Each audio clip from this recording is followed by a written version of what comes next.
All right, now this is fascinating. The National Archives has released more than 13,000 files related to the assassination of President John F. Kennedy.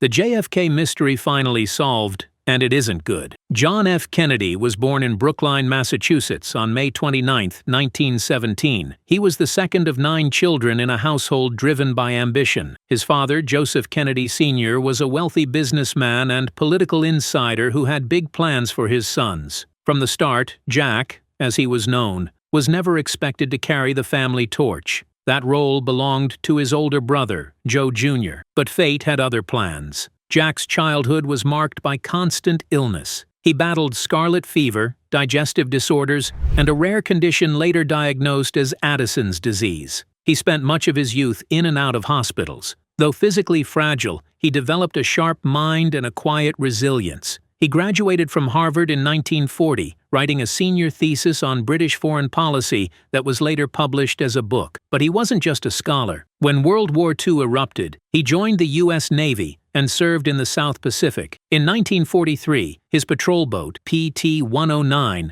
was struck by a Japanese destroyer. 2 men died instantly. Kennedy, badly injured, led the survivors through shark-infested waters to a small island. He towed one wounded crew member by holding the man's life jacket strap between his teeth, swimming for hours. For his actions, he was awarded the Navy and Marine Corps Medal, but the experience left him with chronic pain for the rest of his life. After the war, he turned to politics, partly to honor Joe Jr., who was killed in combat, and because his father made it clear that Kennedy's legacy was now his to carry. In 1946, he won a seat in the House of Representatives from Massachusetts. Just 6 years later, he became a U.S. Senator. He was young, handsome, and well-connected, but also surprisingly independent. He clashed with party leaders, took strong positions on foreign policy, and pushed for labor reform and civil rights even when it wasn't politically convenient. In 1960, he ran for president against Vice President Richard Nixon. The campaign was tight, but Kennedy's poise during the first-ever televised presidential debate helped tip the scales. Millions watched as Nixon appeared tired and uncomfortable, while Kennedy looked confident and composed. That image helped seal one of the narrowest victories in U.S. history. At 43, John F. Kennedy became the youngest elected president in American history. His presidency began with soaring hope, the new frontier,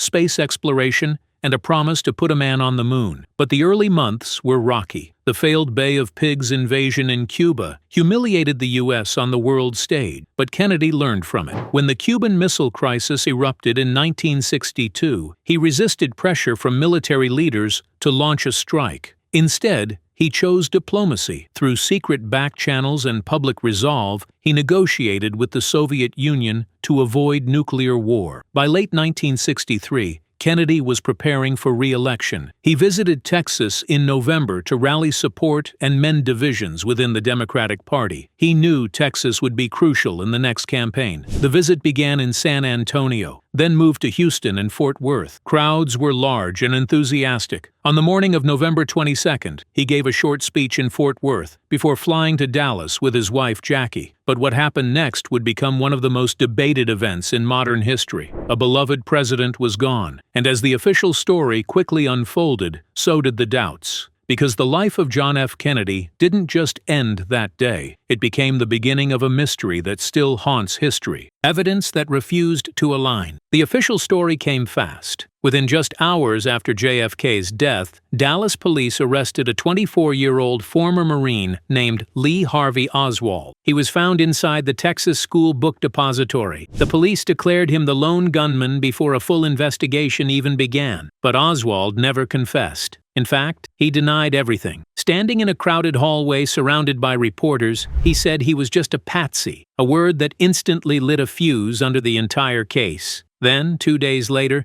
something even more bizarre happened. While being transferred between jails, Oswald was gunned by Jack Ruby, a nightclub owner with deep connections to organized crime. Ruby claimed he was distraught over Kennedy's death, but that explanation didn't sit right with investigators. Ruby was known for running illegal clubs and had ties to mob figures in Chicago and New Orleans, and frequently mingled with both police and underworld figures. Some believed Ruby was sent to silence Oswald permanently before he could reveal what he really knew. Within weeks, President Lyndon B. Johnson formed the Warren Commission, a panel of government insiders tasked with investigating the assassination. From the very beginning, problems plagued the report. Witnesses who were in Dealey Plaza said they heard shots from more than one direction. And then there was the timing. Just how did authorities identify Oswald so quickly? Why was the Dallas Police Department already preparing a press release naming him less than an hour after the shooting? The deeper people looked, the more unstable the official story became. What started as a shocking national tragedy began to feel like something else. A controlled narrative, one written by people who needed the world to believe the case was solved. But the cracks were getting harder to hide. And what came next would tear those cracks wide open. Doctors at Parkland Hospital in Dallas, who treated Kennedy in his final moments, described a gaping wound in the back of his head. The chain of custody broke down, and parts of the medical record were either altered or disappeared entirely. Instead of clarity, the physical evidence created chaos. Every new frame, every new analysis raised more questions. The evidence didn't close the case. It cracked it wide open, and with the physical proof no longer lining up, people began asking the one question no one in power wanted to hear. If Oswald didn't act alone, who helped him? Lee Harvey Oswald wasn't just some random drifter with a rifle. His past was tangled with mystery long before the assassination. In 1959, at the height of Cold War tensions, Oswald defected to the Soviet Union. He renounced his U.S. citizenship, lived in Minsk, and married a Russian woman. But then, in a bizarre twist, he returned to America in 1962 with barely any resistance from U.S. officials. For a man who had openly embraced the enemy, the red carpet treatment didn't make sense. Intelligence agencies kept files on him, tracked his movements, and even noted strange associations. But no one stopped him. Instead, he found himself back in Dallas, with a job that just happened to overlook the presidential motorcade route. People close to him noticed unusual behavior. He handed out pro-Castro flyers in New Orleans, claimed he supported Cuba, then later tried to meet with anti-Castro groups. Some researchers believe he was being manipulated, used as bait, to infiltrate both sides. Just weeks before the assassination, Oswald's name appeared in several classified reports. The CIA had surveillance photos from outside the embassies, but later admitted they lost or misfiled key images.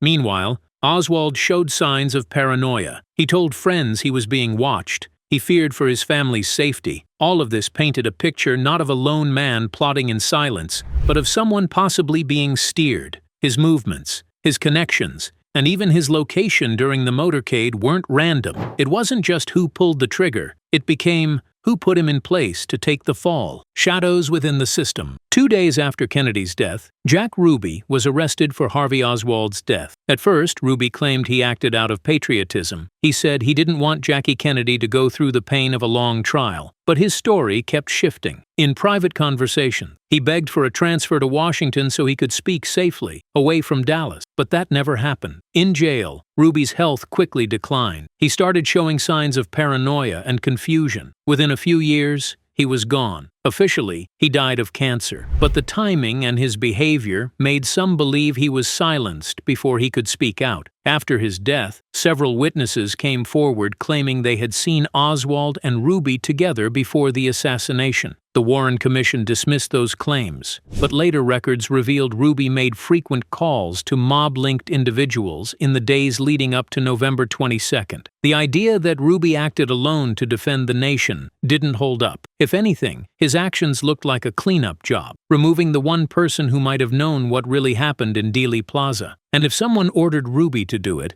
that meant the conspiracy went deeper than anyone thought. As the dust settled, eyes turned to the agencies that were supposed to protect the president. And what surfaced over the years painted a disturbing picture. JFK didn't just have enemies overseas. He was clashing with power players inside his own government. After the Bay of Pigs disaster, Kennedy openly blamed the CIA for misleading him. He even talked about tearing the agency apart, piece by piece. That made him a threat, not just to foreign enemies, but to the very people sworn to serve him. He pushed to limit covert operations, challenged the military's push for deeper involvement in Vietnam, and refused to escalate conflicts that many believed were already being quietly planned. Several members of Kennedy's administration believed his policies were weakening America's global dominance. He wanted diplomacy over war, less secrecy, and more accountability. But not everyone in Washington agreed, and when the most powerful intelligence network in the world turns its back on the man in charge, the questions becomes unavoidable. The CIA, the FBI, and even military officials had the tools,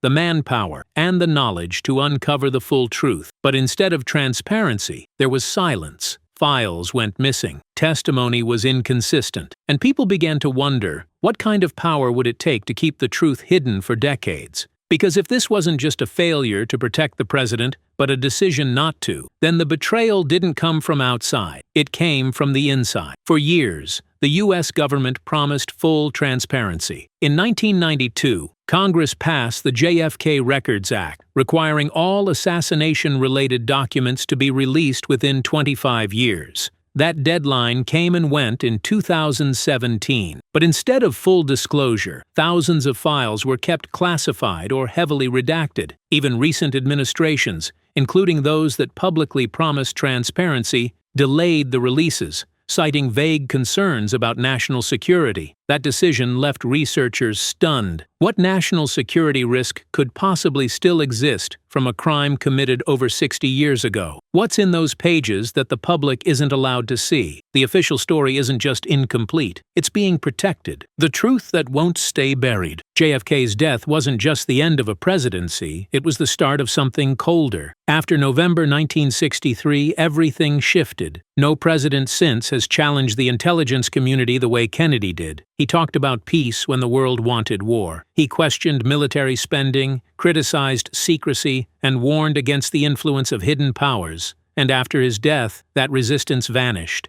The tone from the White House changed. Secret wars continued, and leaders who followed stayed in line. It made people wonder, was Kennedy's assassination not just a tragedy, but a warning? Over time, the story became bigger than Oswald. It became about power, who holds it, who protects it, and what happens when someone dares to challenge it. JFK's death may have started as a national tragedy, but in the decades since, it's come to represent something more chilling, a shift in how America works, how leaders behave, and how far unseen forces will go to keep control intact. Today, the JFK assassination stands as one of the darkest chapters in American history, not just because of what happened, but because of what was buried. What started as a simple narrative has unraveled into a maze of unanswered questions, hidden agendas, and quiet cover-ups. For JFK's family, the wound never healed. For the country, the trust never recovered. And for millions still watching the evidence emerge piece by piece, the story has never felt truly finished. Because now, with new files, modern tech, and bold voices stepping forward, the truth is starting to surface. And it isn't simple, it isn't clean, and it definitely isn't good.